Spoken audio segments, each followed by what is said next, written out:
Voilà, c'est pas mal là. Donc, Sansu, le fameux Sansu. Qui l'a lu, Sansu d'ailleurs? Qui l'a lu?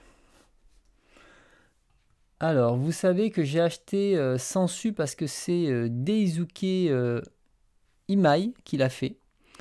Donc, Daisuke Imai, je vais vous chroniquer pas mal de titres de sa part.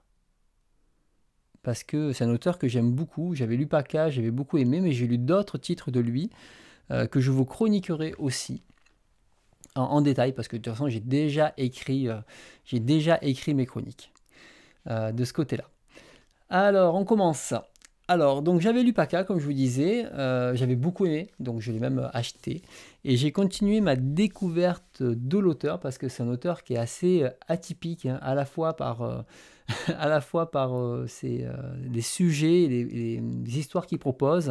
Et il essaye tout le temps de proposer des concepts qui sortent des sentiers battus. On en avait parlé dans un bunko quand on parlait de Paka, justement. Et c'était assez intéressant. Alors, j'avais déjà pu parler du titre il y a longtemps sur Manga Sanctuary. Alors, certains ont vraiment regardé en détail toutes mes vieilles vidéos. Je sais qu'il y a eu des fans qui l'ont fait. C'était cette émission-là là, sur Manga Sanctuary. Je vous la partage aussi des fois. Un jour, vous vous ennuyez. Voilà. Et en fait, on parlait de Sansu dedans. Alors, je sais plus, je crois que c'est la deuxième partie.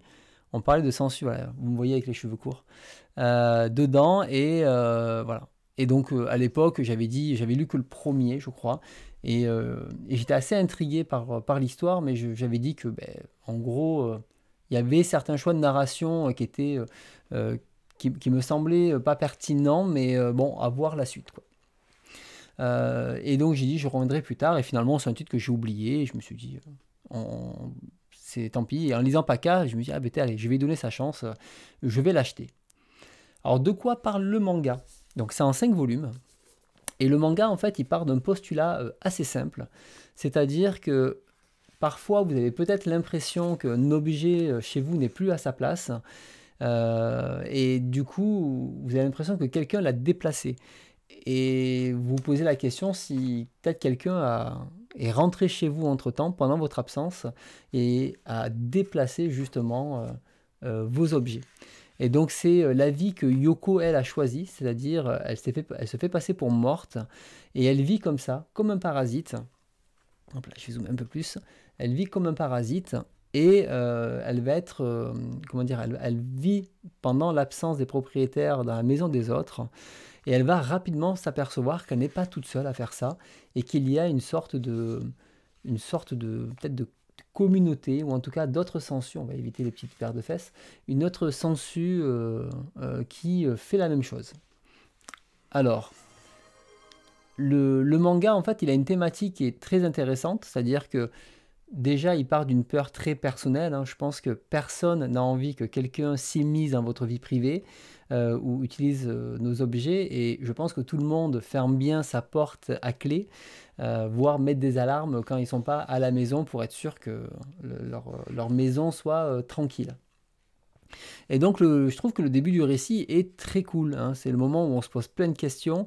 Limite, on commence à flipper un petit peu, parce qu'on se dit, oula, attends, t'es sûr que ça n'existe pas en vrai? Donc voilà, on a envie de changer ses serrures, en gros. Et si au début, voilà, on peut croire que Yoko, c'est presque un fantôme, mais le manga explique pourquoi elle vit comme ça. Et rapidement, les problèmes vont arriver. Et l'ambiance va changer, c'est-à-dire que le manga va plus se tourner vers la découverte d'une sorte de mini-société cachée qui a ses propres codes et ses propres règles et ses territoires, voire ses leaders. Mais aussi, surtout, la dangerosité de la situation.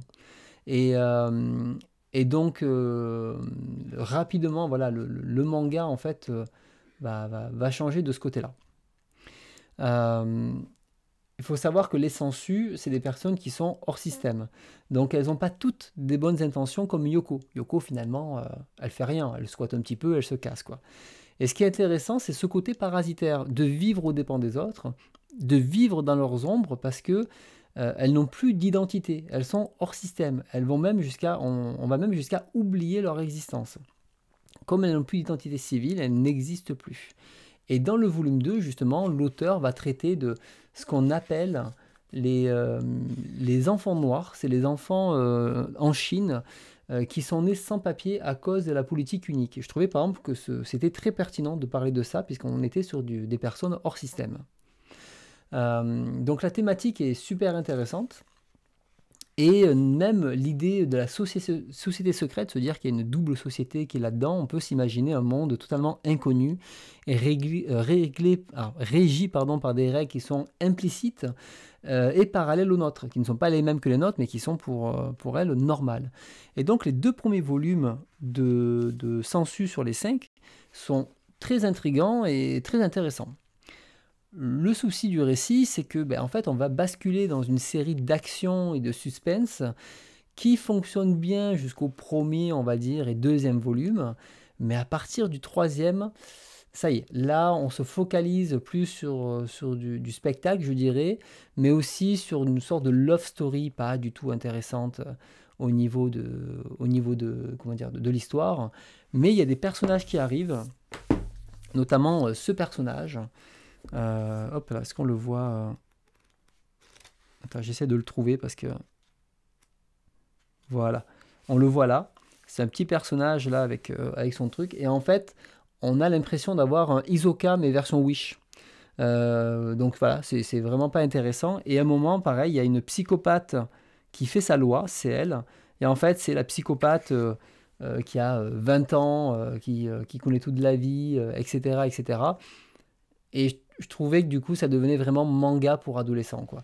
C'est-à-dire que je m'attendais à avoir beaucoup plus de diversité dans les profils, et surtout au début, elle rencontre justement un vampire qui est super vieux, en fait. Par exemple, lui, là, c'est un sensu, pardon, qui est super vieux, et je me suis dit, ben oui, c'est logique, il y a il y a tous les âges, quoi. Et donc finalement, le récit va aller vers un peu de la violence et de l'action un peu gratuite, pas très intéressante. Et même la narration, tout est très facile. C'est-à-dire que les personnages se rencontrent tout le temps. On a l'impression que c'est un terrain de jeu de 100 mètres, alors qu'en fait, ils sont dans Tokyo, quoi, qui est une ville immense. Et les situations, elles sont pas très fines, elles sont assez mal amenées. Et à un moment, honnêtement, j'y croyais même plus. C'est-à-dire que même la société secrète n'est pas exploitée correctement. C'est-à-dire que finalement, c'est une sorte de groupe de timbrés, de quelques personnes, alors qu'il y aurait pu y avoir un vrai truc à développer de ce côté-là, avec des vraies thématiques à développer, notamment tout ce qui est hors système. Même à un moment, Yoko, donc l'héroïne, retourne chez ses parents, pour une raison particulière, et ça aurait pu être super intéressant, puisqu'elle avait le choix de revenir dans le système, etc. Et finalement, c'est gâché par l'action d'un personnage, et ça passe totalement hors propos.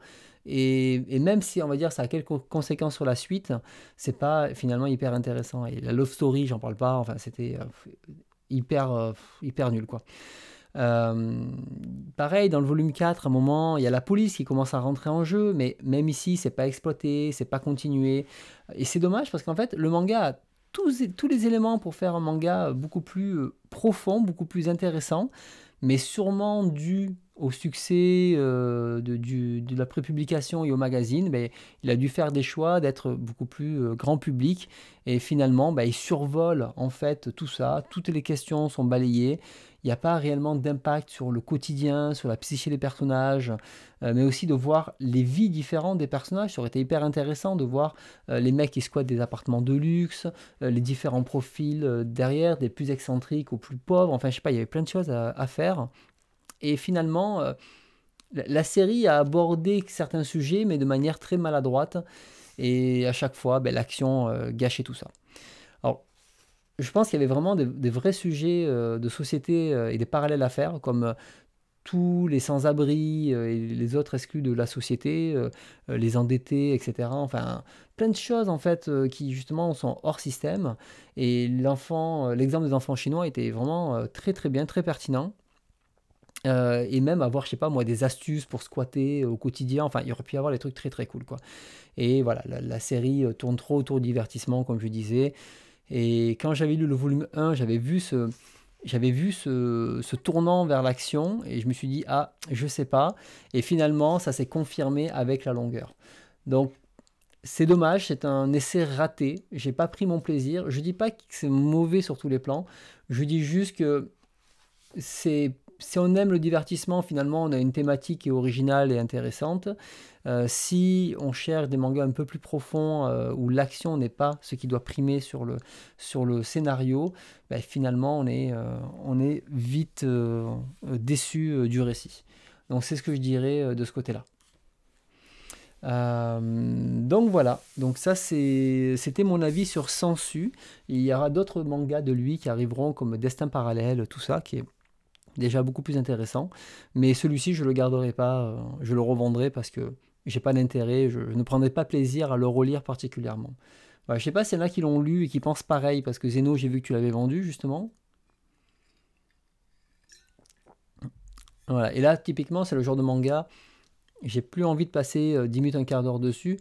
Je pense que, hormis exception, hein, je ne dis pas que je vais balayer tous les mangas comme ça, mais hormis exception, finalement, en parler 2-3 minutes suffit, je pense. Il n'y a pas besoin d'en parler plus, surtout quand c'est une déception comme ça. Voilà, donc ça, c'était pour Sensu. Et il nous reste un dernier manga.